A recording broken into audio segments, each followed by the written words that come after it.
This is Football Friday. Tonight, the Hammond Skyhawks try to win their 8th consecutive state championship. And the Kenan Raiders and Orangeburg Wilkinson Bruins have a second-round rematch. Football Friday starts right now.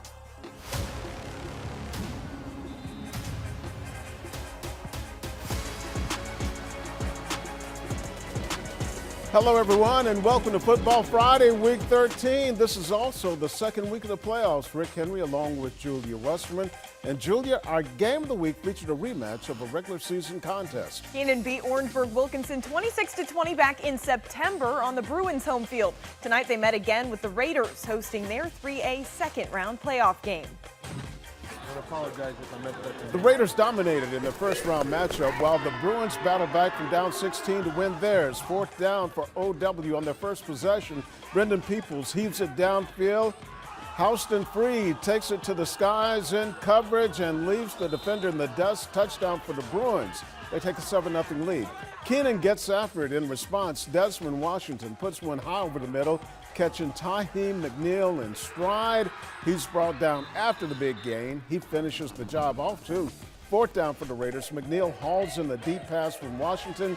Kenan trailing OW 7-6 after one. Second quarter, Washington loving the deep ball tonight.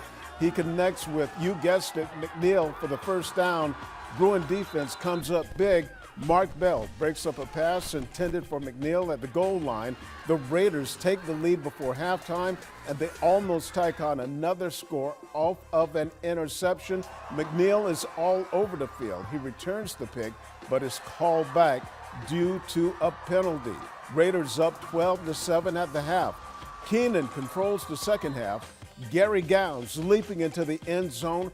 Raiders increase their lead, and Gowns will do it one more time. 2 touchdowns for the senior. Kenan is on to the quarterfinals. They win it 38-7.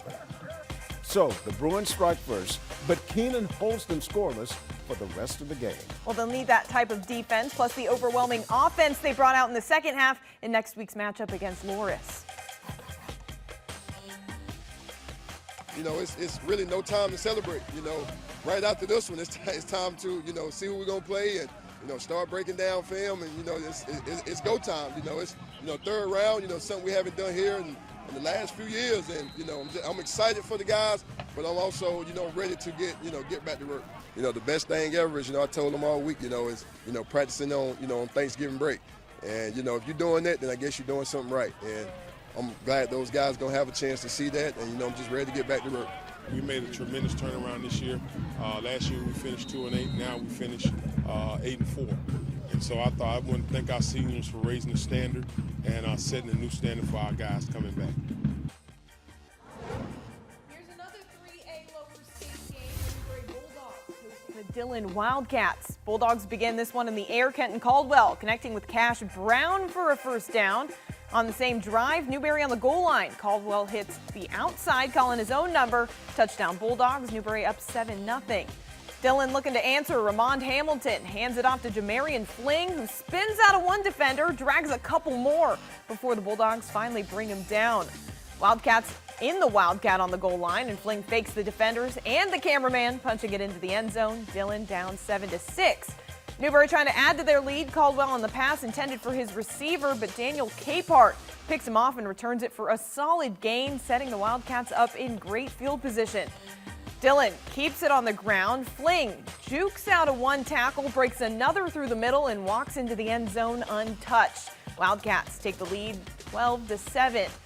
Bulldogs answer back. Caldwell finding Caleb Levy on the quick pass. He sees the open field, stiff-arming the defender on his way to a touchdown. Newberry retakes the lead 14-12, but Dillon takes down the Bulldogs 33-28. Okay, let's look at some of these quarterfinal matchups. Loris will play their quarterfinal matchup against Kenan, and Dillon will take on Oceanside.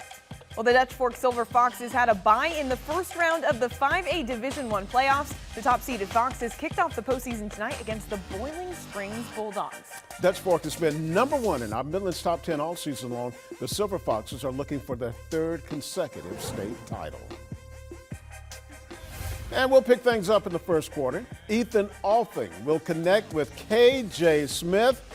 He will make one defender miss. Then he turns on the Jets to score for the Silver Foxes. Dutch Fort up 7-0. Later in the quarter, Jaden Westbrook on the punt return. He's going to find an opening along the sideline, and he will take it to the scoring zone. Silver Foxes up 14-0 now. Second quarter, Boiling Springs responds. Lincoln Husky scrambling finds Grayson Crow for the first down. Later in the drive, Husky, he's going to pump fake, and he'll toss it up for Kyle Patterson for the touchdown. It's now 14-7 Dutch Fort. Just over a minute left in the half. Maurice Anderson will power his way across the goal line for the 6th. Dutch Fort keeps on trucking. Silver Foxes win it 42-14. And for the 5A Division I quarterfinals, Dutch Fort will go against River Bluff. J.L. Mann will take on Spartanburg.